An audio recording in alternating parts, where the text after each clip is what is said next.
Hotel.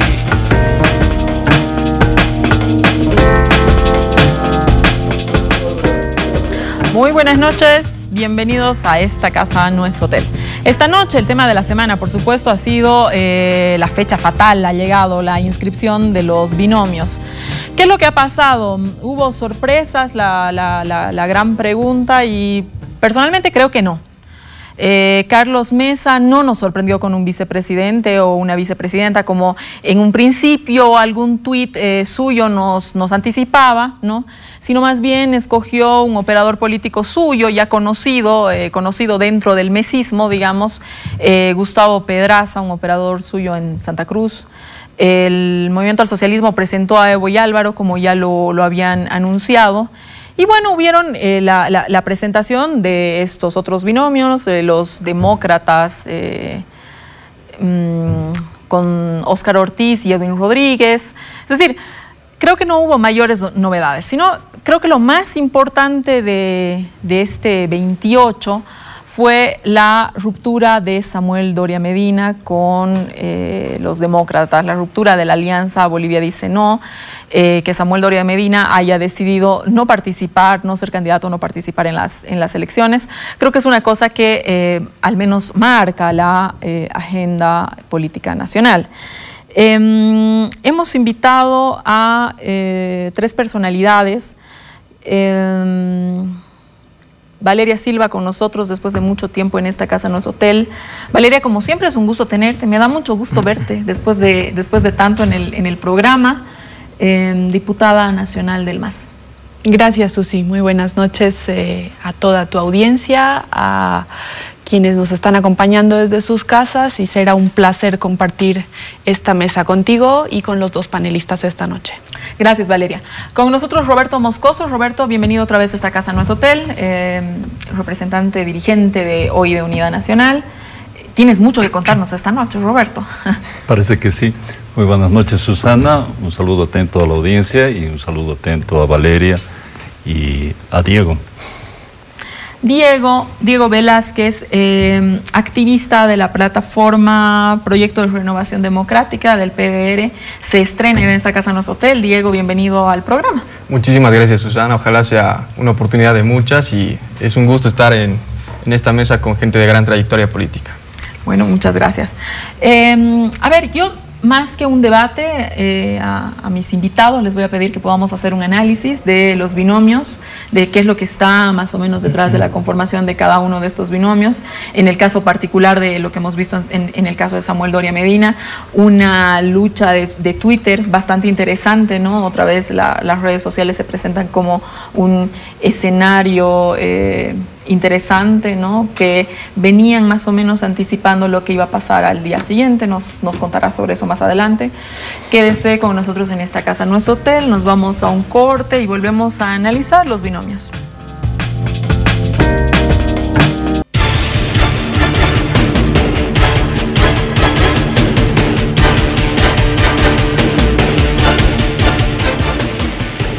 Volvemos a Esta Casa No es Hotel. Esta noche vamos a hacer un análisis sobre los binomios, que ha sido definitivamente el tema político de la semana.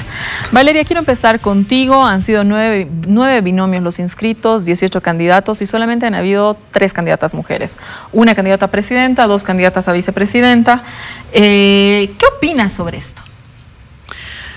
Son efectivamente duplas que comparto lo que tú decías. Digamos que en la mayoría de los casos ya estaban cantadas. Muchas de ellas, diría yo, sobre todo en la escala de los grises, más allá del movimiento al socialismo, en el resto de las organizaciones políticas, en un 70%, probablemente 80%, con elementos que han constituido la política durante el neoliberalismo, durante la democracia pactada. Muchos perfiles repitentes, muchos perfiles que nada tienen que ver con aquella consigna, digamos, opositora que se ha venido trabajando de manera sistemática durante los últimos tiempos vinculada a la renovación, y algunas sorpresas. Una de ellas, me atrevo a mencionarla, la doctora Paola Barriga, abogada conocida por casos polémicos, casos en la justicia bastante polémicos, por ejemplo el caso Catanas, digamos, ¿no? Por mencionar uno. una profesional que, bueno, en opinión mía, era muy respetada en su área. Una profesional que se tornó en muchas circunstancias defensora de las mujeres, defensora de buenas causas. Particularmente yo siento, bueno, hasta ahora debo decir, siento mucho respeto por ella. Sin embargo, creo que esta sorpresa particularmente desata al menos criterios encontrados al ir Paola Barriga con Jaime Paz Zamora, con uno de los representantes de la política más vieja, más trasnochada y definitivamente que nada tiene que ver, ni siquiera con el presente, mucho menos con el futuro de nuestro país. Nadie se imaginaba que Paola Barriga iba a ser candidata. Hoy es una de las 3 mujeres a las que tú hacías referencia. Las otras 2, otra candidata a vicepresidenta y otra candidata a presidenta, con todo el respeto que se merecen ambas señoras, creo que en este mismo momento son 2 ilustres desconocidas en el mundo de la política, lo cual no va en la línea de quienes en su momento plantearon la discusión del binomio paritario, ¿no? Sobre la discusión del binomio paritario, Valeria, nosotros nos enteramos que se había planteado en algún momento una ley. ¿Qué pasó con esa ley del tema del binomio paritario? ¿Por qué no fue más adelante? ¿Qué fue lo que ocurrió ahí? Esta fue una propuesta de proyecto de ley hecha por 2 colegas diputadas, Jimena Costa y Fernanda San Martín. Ambas trabajaron el proyecto de ley al margen de lo que planteaba su bancada, la bancada de Unidad Demócrata, que, valga aclarar, es más o menos la versión anterior de lo que hoy se denomina Bolivia dice no, demócratas y Unidad Nacional. Trabajaron este proyecto al margen de su bancada y evidentemente eso desembocó en que su propia bancada terminó saboteando ese proyecto desde mi punto de vista. ¿Por qué? Básicamente porque el actual candidato a presidente por la Alianza Bolivia dice no, que ha raleado, digamos, a Samuel Doria Medina, no podía aceptar la posibilidad de que el binomio planteado, además desde sus colegas diputadas, incluye una mujer, porque esto lo dejaba fuera de cancha. Aparentemente, Óscar Ortiz, cuando empezó este debate, ya sabía que la posibilidad de alianza iba a ser una revisión de lo que fue UDE o de lo que es UDE en esta legislatura.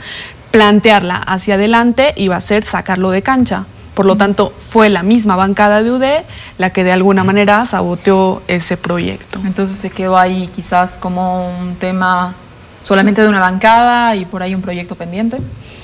Sí, en realidad ni siquiera de una bancada, ¿no? De 2 colegas diputadas que evidentemente tienen, desde mi punto de vista, buenas intenciones al respecto. Creo yo que el debate del binomio paritario va a tener que ser un debate interesante con miras al futuro próximo de nuestro país. Sin embargo, mi formación no me permite particularmente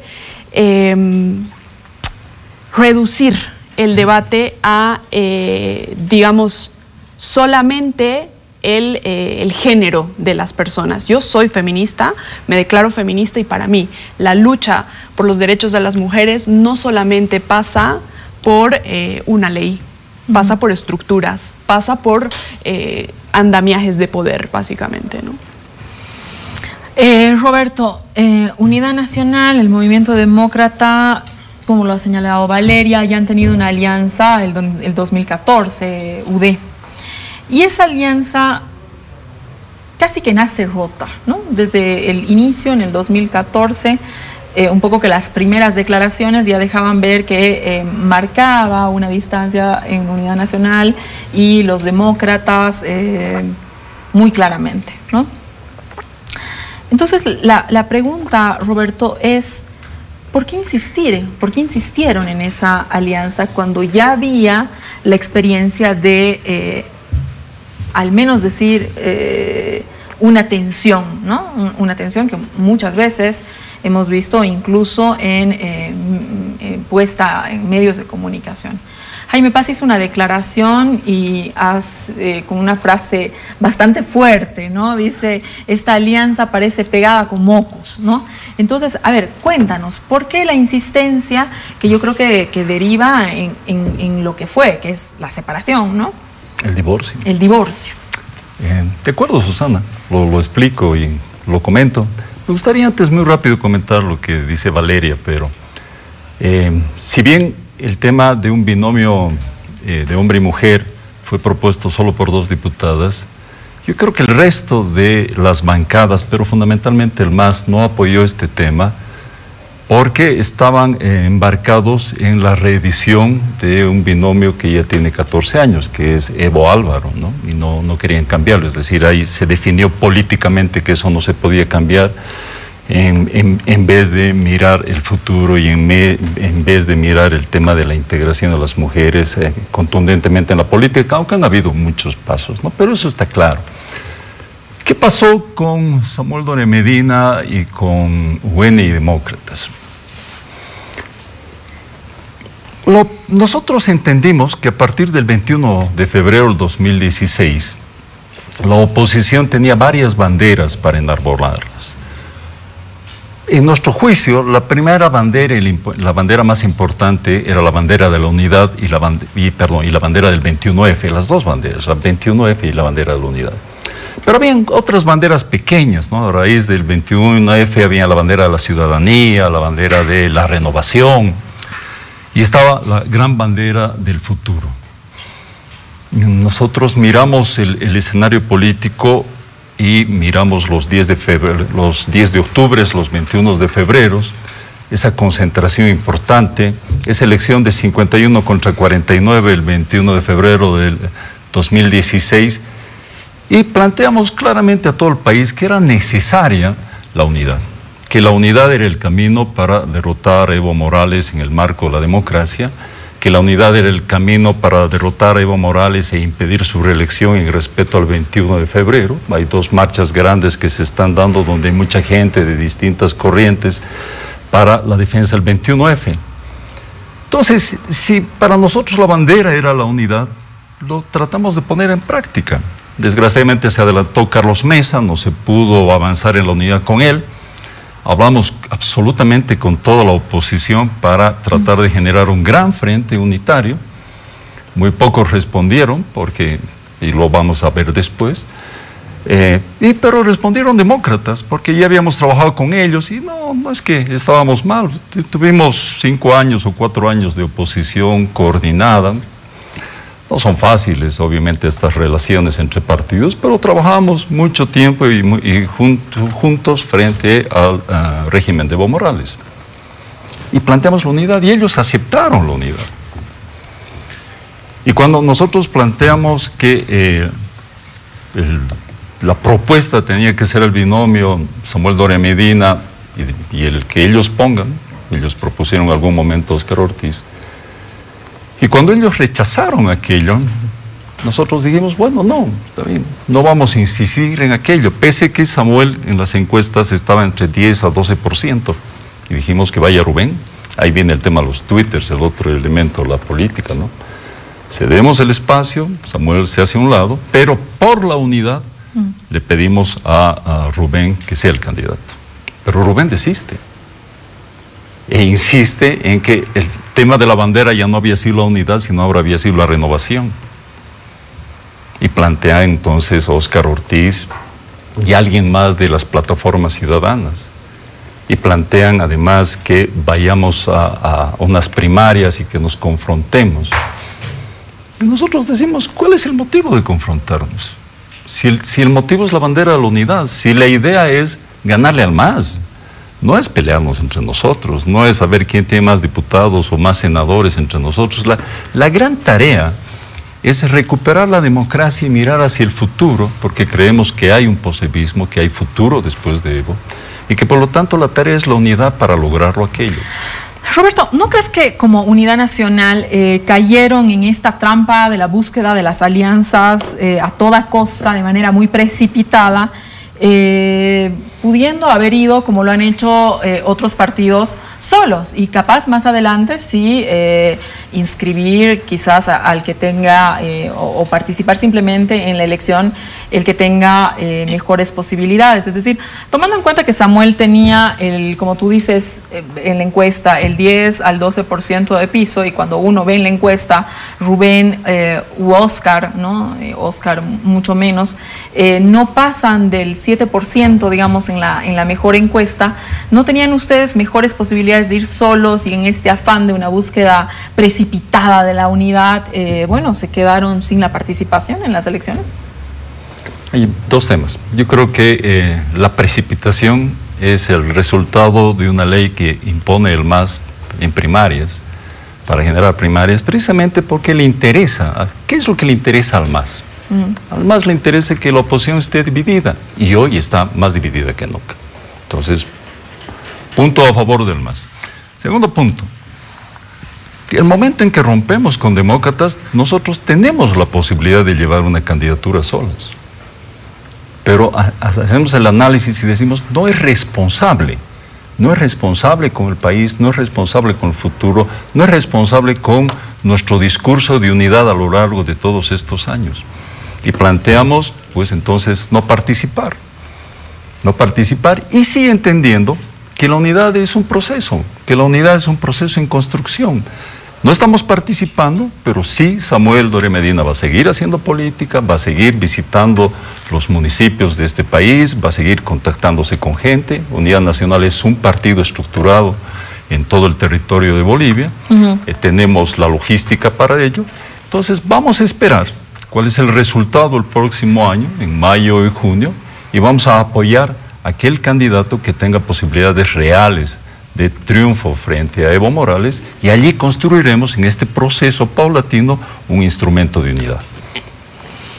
Diego, eres parte de la plataforma del proyecto de Renovación Democrática, y yo te quiero preguntar desde tu punto de vista, ¿cómo evalúas los binomios? Las plataformas más bien sí han hecho una apuesta clara y sostenida por el tema de la renovación. Sí. ¿Crees que alguno de los binomios cumplió las expectativas que se plantearon las plataformas? A ver, de inicio yo me quiero adherir a la idea de Roberto. Creo que los binomios que resultan, digamos, en estos días son básicamente el resultado de la enfermedad que básicamente sufren los partidos políticos, ¿no? Estos partidos políticos que se consideran como tal, pero en realidad son maquinarias electorales, pero además que se cataliza, digamos, esta enfermedad, por así decirlo, con la ley de organizaciones políticas. ¿Cuál es la enfermedad de los partidos? El no saber representar o no saber representar las demandas de la sociedad, básicamente, ¿no? Y creo que esto se cataliza con la ley de organizaciones políticas, pero que además viene propuesto de un partido oficialista totalmente desesperado por poner en carrera electoral a su binomio, ¿no? Un binomio que, si lo tratamos con seriedad, obviamente no está legítimamente ni legalmente habilitado para participar en las elecciones. Entonces, parte desde ahí es un cacho más estructural el tema de los binomios, ¿no? Después, creo que el binomio que menos sorprende es el de Evo y Álvaro, que es básicamente no porque sean las mismas caras, digamos, durante 12 años, ni que sea la cuarta elección en la que se presentan, sino porque precisamente no tienen nada nuevo que ofrecer. Ni siquiera que no tienen nada nuevo que ofrecer al país, sino que no tienen nada nuevo que ofrecer a su gente, ¿no? Esto es por básicamente la lectura que se hace de la realidad, y es básicamente un contradiscurso que ellos tienen, y se lo digo a Valeria, ¿no? Que me parece que es un contradiscurso decir que el país ha cambiado, sostener firmemente esto y que básicamente mucha gente lo reconoce, pero no adecuarse a estas nuevas situaciones. Entonces es un anacronismo total, es una contradicción total el no presentar cambios estructurales sabiendo que la realidad ha cambiado, ¿no? Si se sigue manteniendo el guión del 2005 cuando ya estamos en 2018 y Bolivia tiene otro guión. De ahí creo que básicamente los binomios que se han presentado tampoco sorprenden mucho. El único espacio donde yo puedo sentir cierto aire de frescura, por así decirlo, dentro de la oposición, y no porque simpatice con ellos, es el binomio de Óscar Ortiz con Rodríguez. Y es básicamente porque después de tiempo Santa Cruz le presenta, está presentando básicamente que tiene una visión de país. No sé si una visión de país, pero sí tiene algo que decir al país. Entonces creo que este binomio es que básicamente le está dando un aire de frescura y solo únicamente por este elemento, ¿no? Después, el tema de Carlos Mesa ya lo sabemos y creo que va a ser interesante igual analizar a qué sujeto político están apelando estos binomios, y creo que ahí, digamos, sí hay un error garrafal de parte de básicamente todos los binomios que se han presentado, ¿no? Y obviamente puede parecer que de cierta forma sea algo nuevo en el área política el tema del discurso de Víctor Hugo Cárdenas, pero creo que cuando he escuchado que este señor se está bolsonarizando, quiere ser Bolsonaro boliviano, me parece un facilismo, ¿no? No entra dentro de las condiciones que se tiene que tener para que surja un proyecto político de este tipo, ¿no? Pero como digo, creo que la mayor decepción y básicamente la muestra de que no hay renovación la da el partido de gobierno, ¿no? Pero el partido de gobierno nunca dijo que iban a renovar a sus candidatos. No te digo solamente por renovar a los candidatos, ¿no? Que básicamente tendrían que haberlo hecho por precisamente estar inhabilitados para la elección, sino por el tema de presentarle algo nuevo al país, ¿no? Y es básicamente adecuarse a la realidad que está viviendo Bolivia. Es decir, tú tienes un movimiento al socialismo que sigue apelando a un sujeto político que es campesino, cuando se ha visto que en los últimos años la migración hacia ciudades ha sido muy alta, ¿no? Entonces, es básicamente... Es muy interesante lo que tú señalas, Diego, porque me hace pensar que, digamos, las plataformas ciudadanas, tú estás... eres activista de alguna de ellas, ¿no es cierto? Lo que le estaban exigiendo a el mundo de la oposición, ¿no es cierto? Es justamente la renovación, porque debe haber renovación. Pero tu respuesta me lleva a pensar que siguen apelando a por qué no hay renovación en el MAS. El MAS nunca ha planteado la renovación. El grupo que plantea la renovación, que se supone plantea la renovación, está justamente a la acera del frente del MAS. Entonces, digamos, en el marco de quienes habían apuntado a ofrecer una cuestión distinta, ¿no es cierto? ¿Qué opinión te merece eso? O sea, ¿crees que realmente los únicos que apostaron a una cosa distinta son los demócratas? No, o sea, a ver... me explicaré mejor, ¿no? Para que se entienda. Creo que el tema de la renovación, y es por lo que yo y mi plataforma siempre hemos apelado, no es únicamente dentro de oposición, sino también dentro de la estructura política y el campo político, dirigencial, ¿no? En ese sentido sí exigimos que los jóvenes estén en espacios de decisión, etc. Te digo esto precisamente porque te muestra que el sistema político partidario está sufriendo, pues, de determinadas... enfermedades, de determinados problemas. Y ahí, digamos, yo te doy un dato y una clara muestra, digamos, dentro del MAS, que si bien no te ha prometido renovación, ni siquiera, o sea, es lo que digo, no te promete renovación en cuanto a candidatos, pero sí tiene que adecuarse a la realidad en cuanto a discurso. Y es algo que no ha pasado. Y, bueno, una clara muestra de que no se ha podido ni siquiera renovar en estos, que es algo muchísimo más peligroso, en estos 15 años que no hayan podido generar un candidato ni siquiera vicepresidenciable, es algo aún más peligroso y que da muchísimo más que preocupar, ¿no? El mito de que Evo sea irreemplazable se entiende, pero que Álvaro sea irreemplazable y que no se presente una nueva propuesta es algo que no entra, digamos, en la cabeza de la gente, o por lo menos yo considero que es algo peligroso.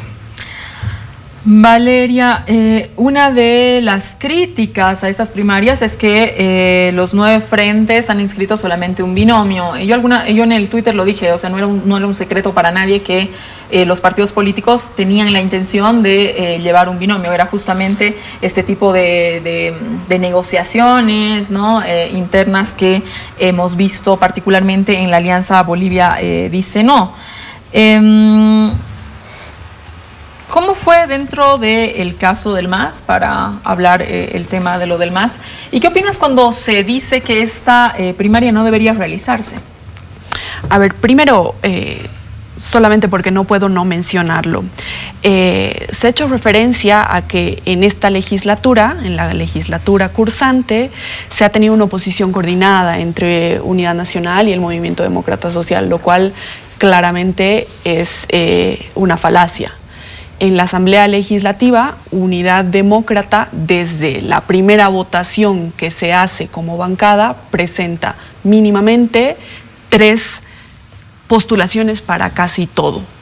las rupturas al interior de Unidad Demócrata han sido bastante profundas y han llegado hasta amenazas y hasta a poner a las colegas diputadas, particularmente mujeres, en riesgo de ser víctimas de acoso político y de violencia política, no solo hacia ellas, sino hacia sus familias.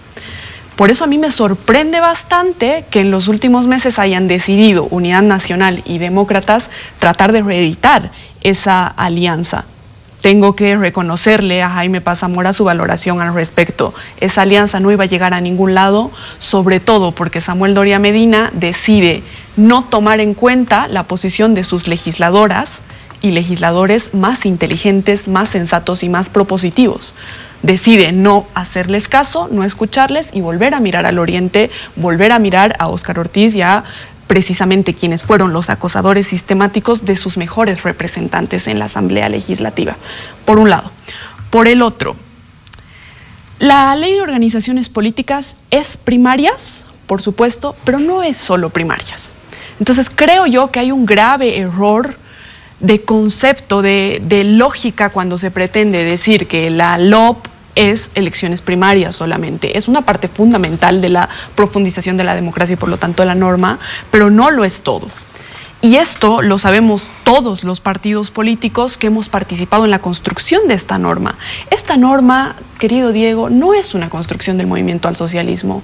Esta norma nace por la voluntad del Tribunal Supremo Electoral, convocando a todas y todos quienes componemos las estructuras del sistema político partidario actual, además de organizaciones sociales y otros sujetos políticos interesantes.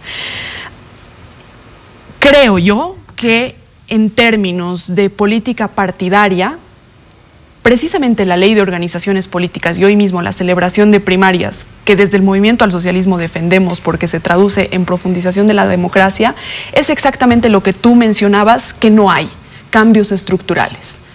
La celebración de primarias en la política partidaria, en el sistema de partidos, es un cambio estructural que responde a las necesidades que tienen hoy las organizaciones políticas, que definitivamente no estaban siendo atendidas por el andamiaje jurídico, por el andamiaje normativo que se había construido durante el neoliberalismo, que básicamente estaba diseñado para la democracia pactada.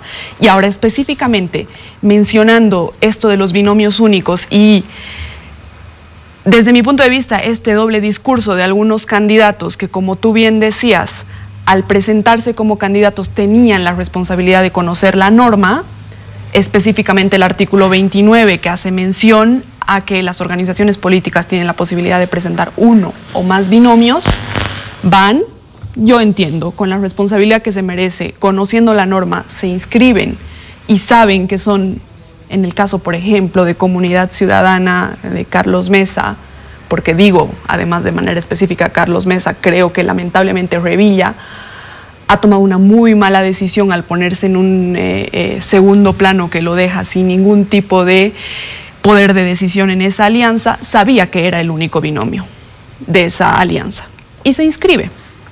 Jaime Paz Zamora tenía, en todo caso, posibilidades de tener competencia, pero a la hora de la inscripción sabía que era el único también. Es decir, en términos oficiales e institucionales, participan de la celebración de las primarias y del proceso que implica esta celebración, inscribiéndose, pero a la hora de sopesar cómo va a quedar el escenario político después de las primarias, deciden solo de dientes para afuera solicitar que no se celebren las primarias. ¿A qué se debe esto? Desde mi punto de vista, a que saben que sus alianzas o sus partidos políticos no han tenido la capacidad de enamorar a la ciudadanía, no han tenido la capacidad de crear estructuras y no han tenido la capacidad, por lo tanto, de jugar en las primarias un papel que los fortalezca como perfiles políticos. A ver, el PDC, UCS, la propia Alianza Bolivia dice no, van a demostrar, desde mi punto de vista, por esto es su accionar en el último año, debilidad en las primarias. Y esto no puede ser desde ningún punto de vista responsabilidad del movimiento al socialismo. O sea, no pueden venir a responsabilizarnos del intercambio de tweets y ese tablero de ajedrez de jaque jaque y jaque mate entre Unidad Nacional y el movimiento de demócratas, así como tampoco pueden responsabilizarnos de la incapacidad que tuvo Carlos Mesa, que debo decir, en términos honestos, el movimiento al socialismo esperaba más del binomio que vaya a construir él. De hecho, teníamos un poco de temor de la capacidad que pueda tener él de construir un binomio interesante. No tuvo la capacidad, agarró a uno de sus hombres, como bien tú decías inicialmente, de su mayor confianza, miembro además de su gabinete cuando fue presidente, vinculado al MNRismo, y no es un dato menor, vinculado a la investigación del caso Lavallato y Odebrecht.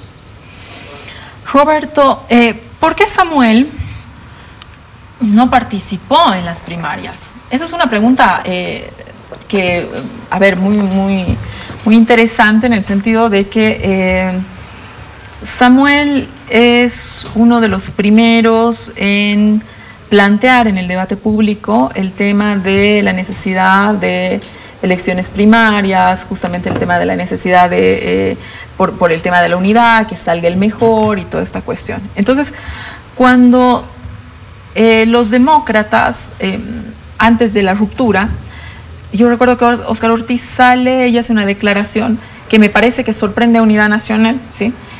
Diciendo, claro, vamos a ir a las primarias, los verdes vamos con un binomio y los amarillos van con otro, ¿no? Entonces, ¿por qué no se realizó la participación en estas primarias? Porque entendimos la estrategia del MAS. La estrategia del MAS era muy clara, es decir, la estrategia del MAS estaba definida en dividir la oposición, porque el MAS es un proyecto gastado. Y no solamente está reflejado en el 21 de febrero del 2016 en su derrota, sino tú ya lo ves en las encuestas y lo ves en las calles. El MAS es un proyecto gastado. El MAS es un proyecto al que se le puede vencer.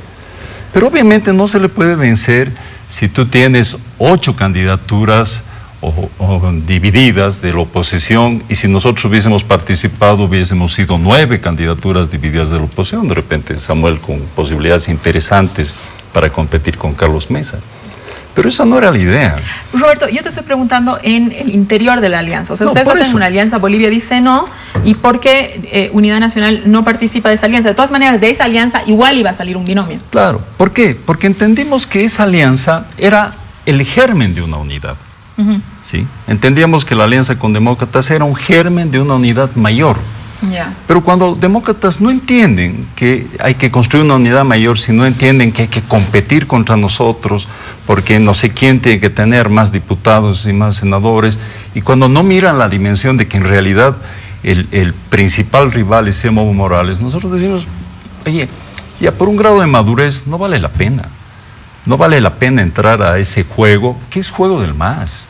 ¿A quién le interesa que compitamos entre los opositores? ¿A quién le interesa que Víctor Hugo Cárdenas salga y diga no, porque Carlos Mesa no sé qué, y Jaime Paz diga no, porque los demócratas y Unidad Nacional? Oye, estamos entrando al juego del MAS. Y nosotros definimos entonces no entrar al juego del MAS.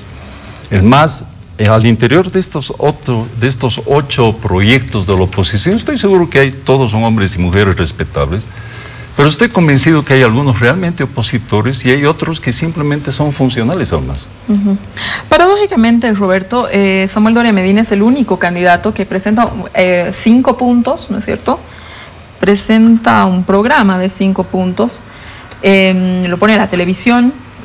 Ha estado Samuel con un spot en la televisión. Y entonces ahí te pregunto, ¿qué ha significado para ustedes como dirigencia de Unidad Nacional no participar ahora en las elecciones? Teníamos 5 puntos que lo presenté en algún programa, y esta semana íbamos a sacar otros 5 puntos. ¿Por qué? Porque estamos pensando en el país. Porque creemos que se puede pensar en el país, se puede pensar en el futuro, que es la otra bandera grande. Unidad, 21F, futuro son las banderas que enarbolamos nosotros. Y por lo tanto hay vida después de Evo, y creemos que se le puede ganar a Evo. Fue así muy duro para nosotros. ¿Cómo se puede, y a lo último que te pregunto, me tengo que ir al corte y vuelvo contigo, cómo se puede digamos, impulsar 5 puntos, un proyecto de 5 puntos, más allá otros 5, o Samuel ha anunciado que, y tú lo acabas de señalar, que va a seguir haciendo política. ¿Cómo se puede hacer eso si no se participa en una elección? Porque el proceso de unidad y el proceso no es un proceso solo electoral. Es decir, si entendemos, querida Susana, que esto se limita a lo electoral, nos estamos equivocando. El proceso de la unidad es fundamentalmente un proceso político. Es un proceso por el bien mayor, porque Bolivia es primero, por Bolivia. Y entonces en ese proceso político nosotros vamos a seguir presentando nuestro programa de 5 puntos, vamos a presentar otros 5 puntos y vamos a plantear en mayo o junio, después de un proceso de acumulación por la unidad, que al que esté mejor posicionado planteemos un proceso de unitario en función a programas, pero en función a la posibilidad de darle al país otro futuro. Me tengo que ir un corte, quédese en esta casa, no es hotel. Volvemos contigo, Diego. Me he quedado sin tiempo en esta ronda, disculpa.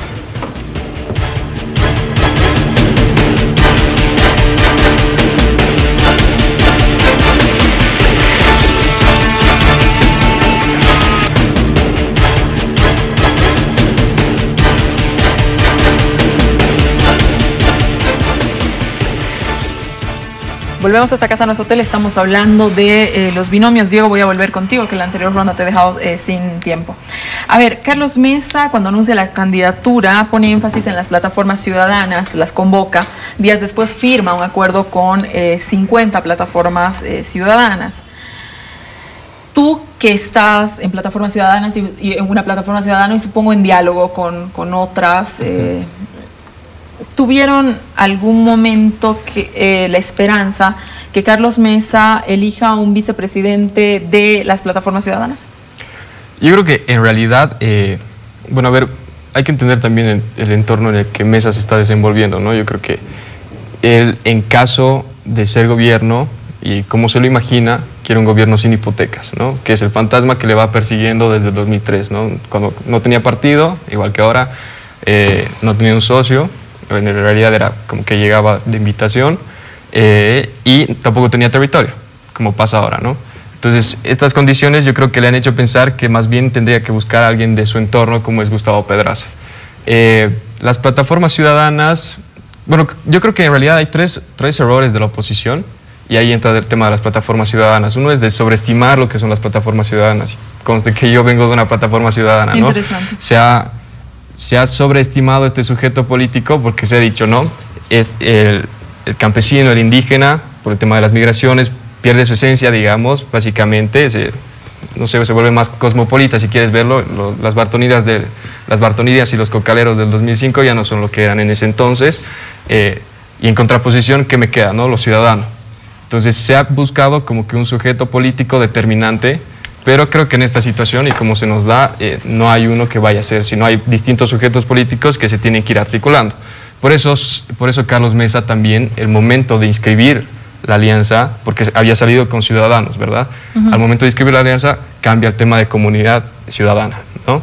Entonces creo que las plataformas ciudadanas, yo siempre he sido bastante crítico de algunas plataformas ciudadanas, porque yo las he considerado que el tema del 21F, y lo teníamos bastante claro desde hace tiempo, era ir a las elecciones y legitimar las elecciones con Evo Morales, o básicamente ponerse al lado de la resistencia pacífica.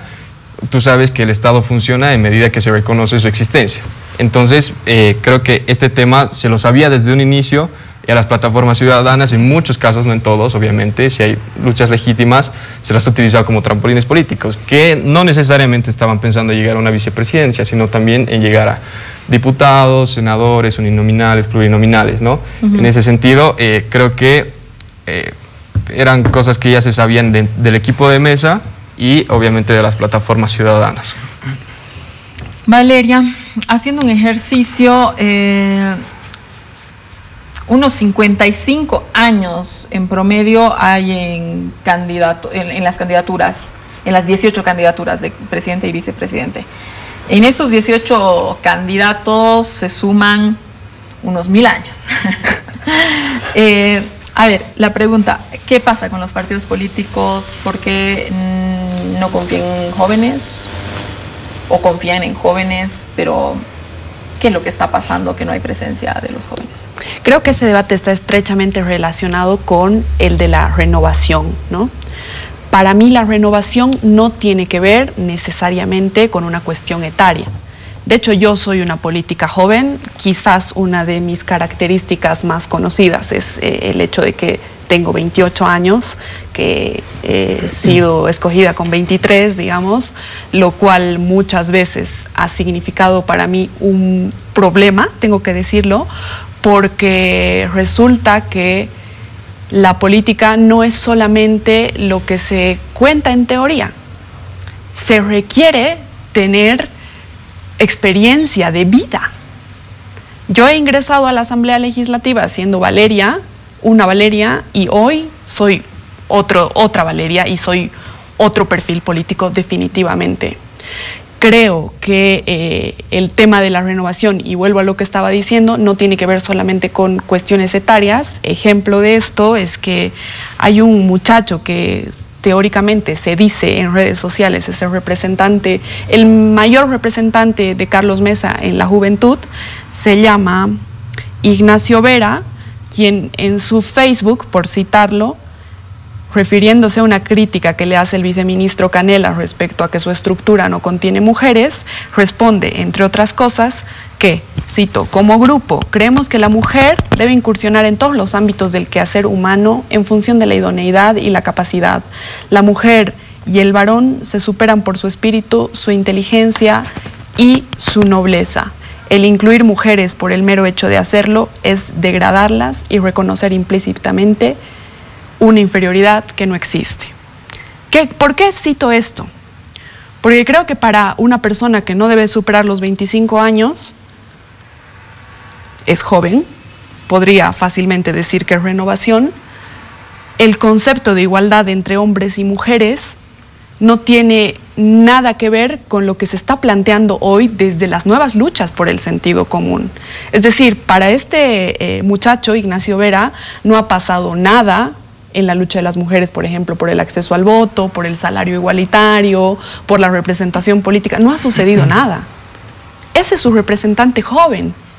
Es joven, nadie le va a discutir su edad, pero sus ideas son ancladas en el 1930, siendo amables, digamos.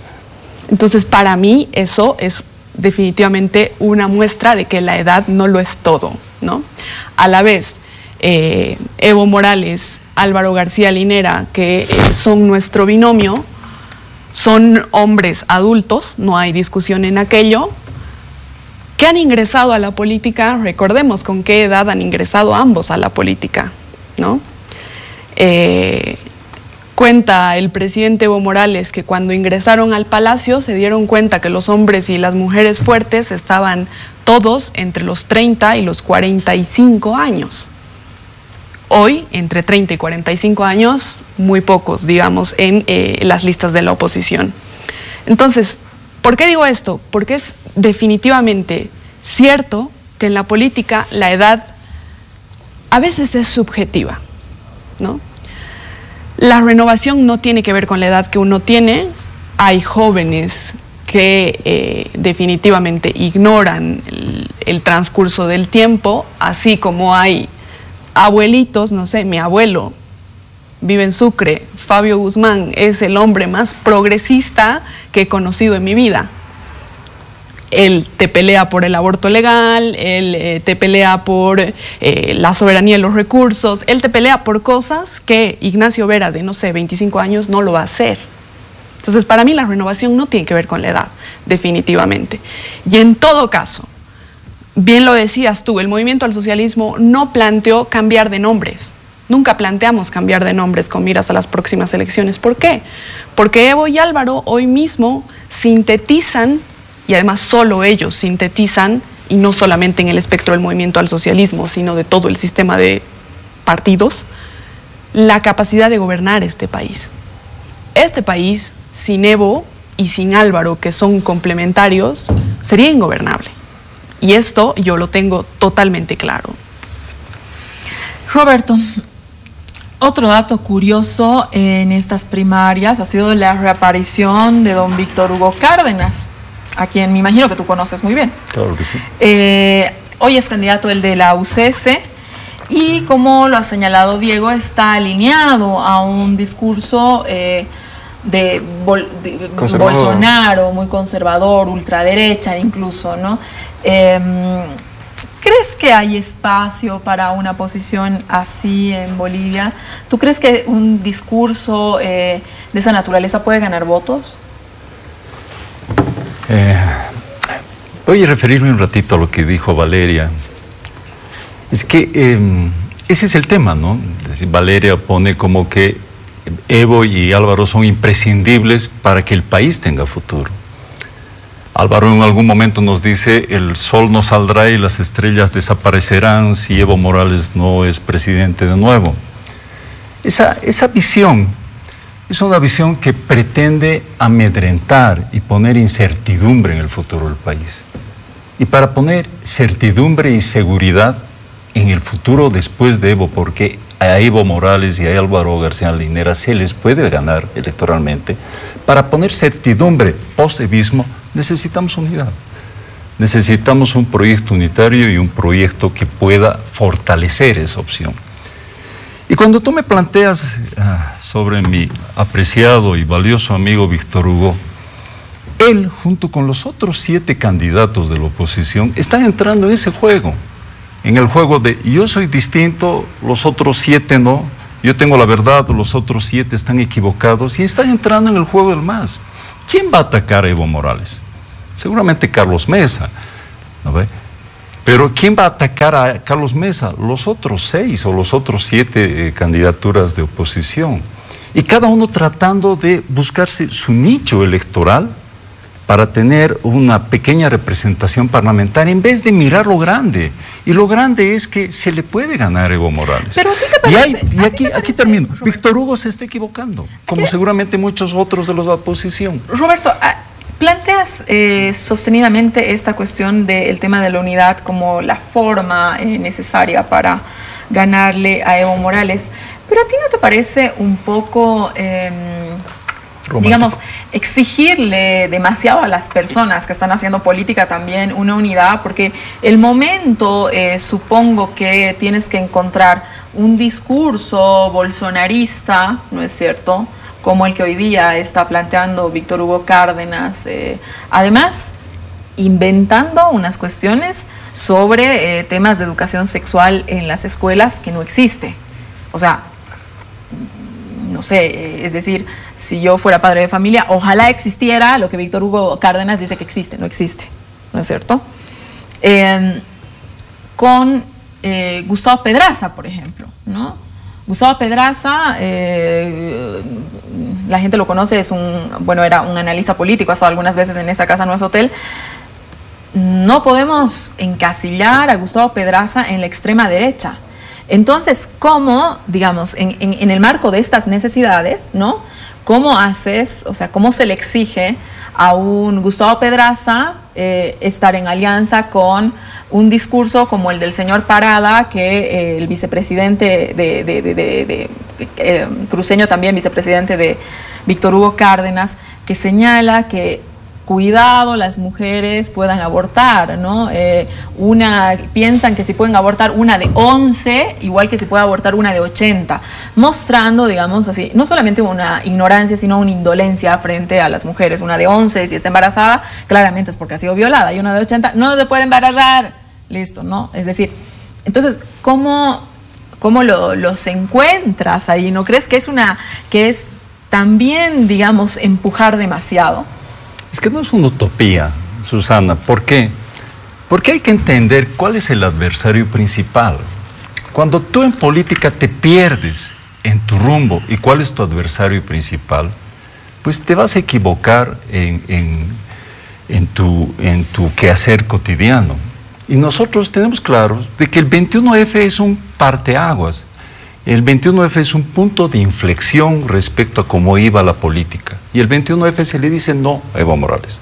Y para que ese no se haga realidad, hay que ser pues consecuente con ese no. Ese no estaba basado en el respeto al 21F, estaba basado en la unidad, estaba basado en que hay que salvar la democracia y por lo tanto hay que cambiar de modelo y cambiar de líderes, cambiar de gobernantes. Si esa es la premisa, hay que ser consecuentes con eso. Por supuesto que tenemos pues miles de divergencias al interior de la oposición, sin lugar a dudas. Pero ¿cómo se construye el Pero gobierno? si nos enfocamos en nuestras diferencias, ¿a quién beneficiamos? A Evo. Sí, pero ¿cómo se construye el gobierno? También no te suena incluso un tanto irresponsable decir, bueno, yo me lío, no importa todo lo que tengan dentro de la bolsa, ¿y cuál es el proyecto país? Porque luego a la gente hay que plantearle un proyecto país. No, por supuesto que hay que plantearle un proyecto país, hay que plantearle futuro. Pero si tú ves el caso, por ejemplo, de la concertación chilena frente a lo que fue Pinochet, ¿qué era primero? ¿Las diferencias entre la democracia cristiana y el Partido Socialista?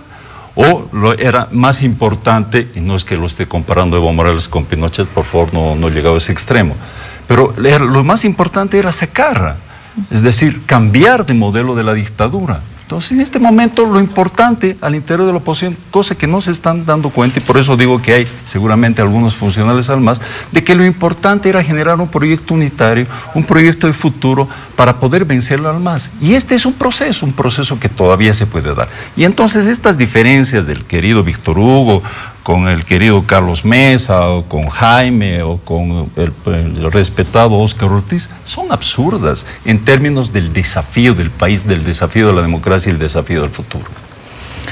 Diego, ¿no te llama la atención que el ex vicepresidente Víctor Hugo Cárdenas, que viene del mundo indígena, viene de un contexto donde la discriminación ha sido un factor clave, ¿no es cierto?, hoy se convierta en un discriminador, por ejemplo, del grupo LGTB? Sí, es totalmente extraño, pero esto responde también al tiempo que seguramente él y su hijo han estado también en Brasil, ¿no? Irumaki es amigo mío, por lo menos conocido, y obviamente yo creo que lo que está tratando de hacer Víctor Hugo es apelar a un voto al que ningún otro binomio te va a disputar, ¿no? Es ese voto conservador, porque además en Bolivia hay una alta importancia, digamos, según la encuesta de valores sociales que ha salido sobre la juventud y demás, se tiene que el 74% de 15 a 18 años, digamos, le dan importancia a lo que es la religión. Y esto en edades menores y en edades mayores va creciendo, ¿no? Hasta un punto de 84% de la importancia de la religión. De ahí yo creo que no hay espacio para que todavía no hay condiciones, sí es cacho sintomático y peligroso, pero no hay condiciones para que se dé un discurso bolsonarista, ¿no? Por eso yo digo que es un facilismo.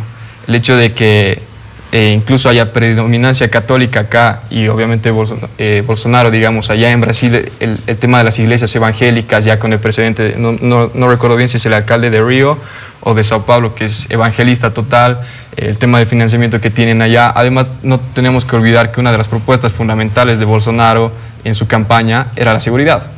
Acá, de acuerdo a esta encuesta que te menciono, la gente se siente muy segura, se siente feliz, se siente tranquila. Obviamente le dan importancia a la religión, pero yo creo que es tratar de implantar un modelo que ha funcionado en otro lado para hacerlo acá, ¿no? Es como un outsider, digamos. ¿Qué año has nacido? Yo he nacido en 1998, tengo 20 años. Bueno, cuando tú has nacido, Jaime Paz ya había dejado hace muchos años de ser presidente. Sí. ¿Qué opinas tú, un chico que nació en el año 98, que Jaime Paz quiera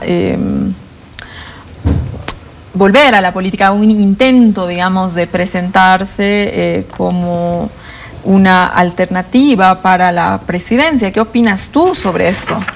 A ver, yo conozco a Jaime Paz, he tenido la oportunidad de charlar con él alguna vez.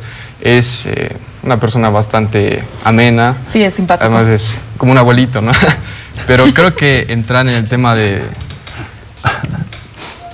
problema de Jaime Paz es que cuando te propone algo que parece innovador, el hecho de que tenga tanto tiempo transcurrido, tantos años, lo hace anacrónico, ¿no? El proponer el Silicon Valley en Cochabamba, el tratar de salir con el federalismo, creo que la edad, digamos, sí, y bueno, las características que ha tenido su gobierno y él como político, obviamente van en contra de él. Y a esto sí yo me sumo lo que dice Valeria, y creo que es algo que el mismo gobierno no está viendo. Yo entiendo que el gobierno no haya propuesto renovación en cuanto a nombres, ¿no? Y es lo que tú criticas, digamos, hay gente que puede ser muy joven, pero no tiene renovación en ideas, ¿no? Pero, y yo creo que está pasando lo mismo dentro del MAS. Es lo que digo, ¿no? Desde el 2005 se va manejando una agenda, se va manejando un mismo sujeto político. El país ya ha cambiado de agenda, ya ha cambiado de discurso y el MAS sigue repitiendo lo mismo, ¿no? Te sigue apelando a esa confrontación entre los de la derecha, cuando Mesa muy bien puede citarse, digamos, entre centro-izquierda, digamos, entre los de la derecha, el imperio. Es un discurso que ya es totalmente anacrónico, que no se adecua a la realidad, no se adecua a lo que es la Bolivia de hoy en día, ¿no? Y esto lo ves, digamos, con el tema, lo que dice Valeria, el tema de aborto, matrimonio LGTB, distintas causas que pueden denominarse progresistas, pero que hoy en día no son atendidas por el gobierno. Valeria, tú que estás en el centro de la política, quiero que nos cuentes algo. Y del poder. Lógicamente, su partido está en el poder. Claro, es poder. Claro. Quiero que nos cuentes algo a esta mesa y a la gente que nos está viendo, porque yo he tratado de hacer una averiguación, pero sin mucho éxito. ¿Quiénes y a quién, de dónde vienen y a quién representan, si tú los conoces, PANBOL y también el Frente para la Victoria? A ver, te voy a hablar de información que yo tengo no confirmada, de información que circula en la Asamblea Legislativa a causa, por ejemplo, de que mi colega, que además es amiga mía, Jimena Costa, ha aparecido militando en las listas del PANBOL, ¿no? Ah, sí, la escuché en la radio. Sí, bueno, lo que sabemos del PANBOL es que es un partido que se ha constituido este año ha adquirido su personería jurídica, de ahí que, por ejemplo, mucha gente que tiene menos de 25 años haya aparecido en esas listas. Está claro que han hecho, desde mi punto de vista, alguna especie de mal uso de datos. Eso tendrá que confirmarlo el Tribunal Supremo Electoral en su momento, o incluso las personas, los ciudadanos y las ciudadanas que han sido víctimas de estas inscripciones truchas, pero han conseguido su personería jurídica este año. Se dice que PANBOL responde a una estructura de uniformados, o más bien uniformados vinculados a alguna logia. Yo no tengo ningún tipo de confirmación al respecto, reitero, lo que se escucha en los pasillos de la Asamblea Legislativa a causa de que muchas y muchos colegas han terminado apareciendo, colegas del MAS, colegas de la oposición, han aparecido militando en este partido. Uno de los casos, creo, interesantes de mencionar es el del diputado, colega mío y compañero de partido, Edgar Montaño, cruceño, que hace más de 2 meses, en conferencia de prensa, denuncia que por una averiguación al margen de las primarias, identifica que él es militante de PANBOL. Entonces, el diputado hace una conferencia de prensa y denuncia que sus datos han sido utilizados para fines que seguramente tienen que ver con el hecho de obtener la personería jurídica por parte de PANBOL. No sabemos quiénes son, no sabemos cuál es su proyecto político, no sabemos cuál es su principio ideológico. A causa del debate de las militancias truchas, un poco googleando y demás, nos hemos enterado que son un partido que no se define ni de derecha ni de izquierda, no se sabe quiénes son. Su líder, que lamentablemente ha fallecido hace un par de meses, es una persona que al menos yo no conozco del mundo de la política, una persona que nunca ha estado vinculado, digamos, a debates de la política. Exactamente, lo cual es bastante extraño, nos deja bastantes preguntas. El Frente para la Victoria, por su parte, es una organización política que hoy mismo tiene muchas alcaldías, no muchas. Si no me equivoco, alrededor de una veintena de municipios los gobierna el Frente para la Victoria. Se ha tratado en muchos de los casos, particularmente en el de Cochabamba, de disidentes de otras organizaciones políticas. Esto, creo yo, y en términos reflexivos, tiene mucho que ver con lo que decía anteriormente. A la política hay que saberla, ¿no? Yo no quiero decir que un perfil que sea un outsider del mundo de la política no pueda ingresar en ella. Pero lo que sí tengo que decir, y mi experiencia me lo ha enseñado así, a la política la tienes que conocer. Tienes que saber que lo que tú sueñas, tus utopías, tu ideología, tus deseos, que los tienes que mantener, porque esos son principios, por ejemplo, que yo tengo, tienen que encontrar una forma para vivir y estar en el mundo de la política. En suma, está el ejercicio mismo de la política, el lograr consensos, el sostener un debate, el rebatir posiciones. No son cosas. Es avanzar hasta donde mejor se pueda. Exactamente, ver cuánto logras hacer, digamos. Entonces creo que mucho de esto tiene que ver con gente que ha venido militando en otros partidos, incluido el mío, el Movimiento al Socialismo, que luego se ha entrado al Frente para la Victoria. Entonces esos dos casos son interesantes porque son bastante desconocidos para la mayoría de la población. Sin embargo, ahí están, son cosas que suceden en el mundo de los partidos políticos. Creo que Panbol ha agarrado esa estrategia que tenía antes el neoliberalismo, los partidos neoliberales más bien. Hoy, a propósito, con el proceso de las elecciones primarias, las ciudadanas y los ciudadanos tenemos la posibilidad de verificar si estamos o no militando en un partido en contra de nuestra voluntad. Antes, en 1990, nos los dice la historia, nos los dicen los registros, la hemeroteca, en los 90s, en los 80s, los partidos políticos usaban tus datos de la cooperativa de teléfono, del banco, de la cooperativa de luz, de la universidad, del colegio de tus hijos, no sé, de donde sea, y los ponían en sus listas para conseguir personerías jurídicas y tú jamás te ibas a enterar. Jamás te ibas a enterar. Entonces, son cosas interesantes que se están dando en el marco del proceso de democratización, ¿no? Interesante, Valeria, lo que nos has contado. Para mí todo una novedad de estos dos partidos. No conocía nada, la verdad. Roberto, lo ultimito ya para cerrar. ¿Van a seguir haciendo política? ¿Se van a mantener en la alianza? No. Hoy día sale una noticia de urgente.bo que dice que los verdes no serían problema en volverlos a aceptar, en volver con ustedes. Qué amables. No, pues rechazamos también tanta amabilidad. Nosotros ya hemos planteado no participar en estas elecciones primarias, no participar a la cabeza de Samuel en las elecciones del 2019, y entendiendo que Samuel era seguramente el hombre más capacitado para gobernar este país.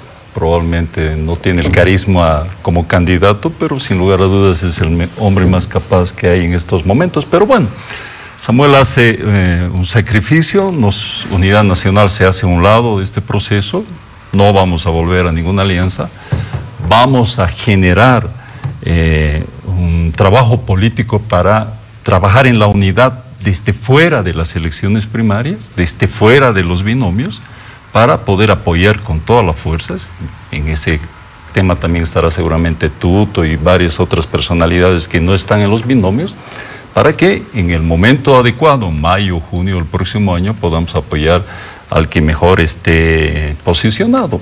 Nuestro homenaje entonces ahora al trabajo de la unidad y el trabajo que se está dando en las agrupaciones ciudadanas, a las dos marchas, las marchas que se dan desde los Yungas, que están en el altiplano en estos momentos. Nuestro homenaje a toda esa juventud, esas personas que están sacrificando por el tema de evitar la reelección de Evo Morales y seguramente más adelante por el tema de la unidad.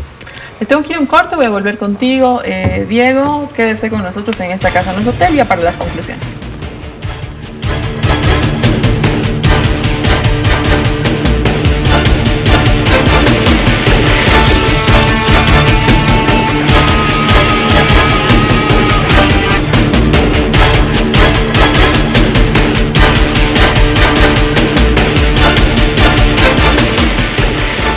Volvemos ya a la conclusión de nuestro programa sobre el análisis de los binomios. 30 segundos, Diego, ¿qué le quieres dejar a la gente?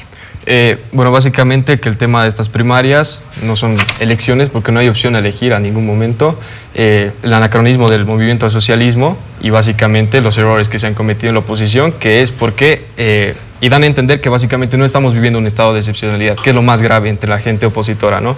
Se dice mucho del discurso de dictadura, de peligro de pérdida de democracia, pero si es así, te alías en un solo bloque y vas a disputar a las elecciones en esa forma, ¿no? Entonces creo que en ese sentido sí se ha perdido mucho y hay que esperar a la siguiente elección para que toda una casta política se jubile.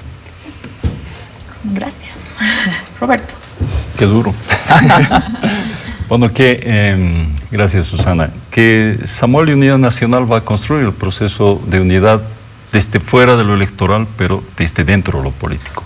La política hay que entender como algo mucho más allá de lo electoral y que estamos convencidos que la unidad es un proceso y seguimos enarbolando la bandera de la unidad porque creemos que es posible derrotar a Evo Morales y que es posible que exista un futuro después de Evo. Bolivia está primero, decimos nosotros, y esa es nuestra tesis.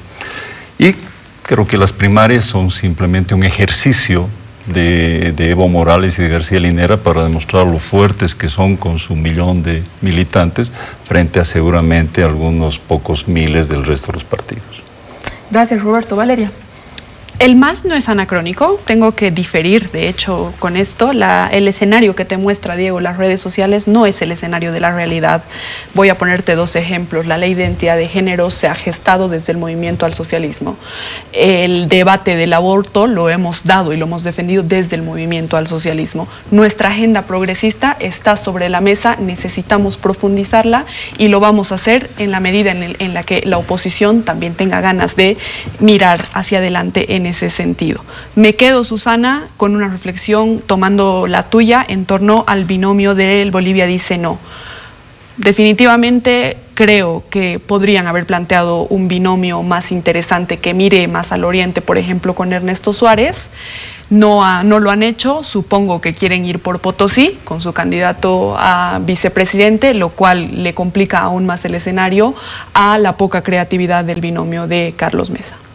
Muchísimas gracias, Valeria, gracias, Roberto, gracias, Diego. Gracias, por supuesto, a usted por habernos acompañado esta noche en esta Casa No es Hotel. Quédese en la programación de ATV y con nosotros hasta el siguiente domingo. Muy buenas noches.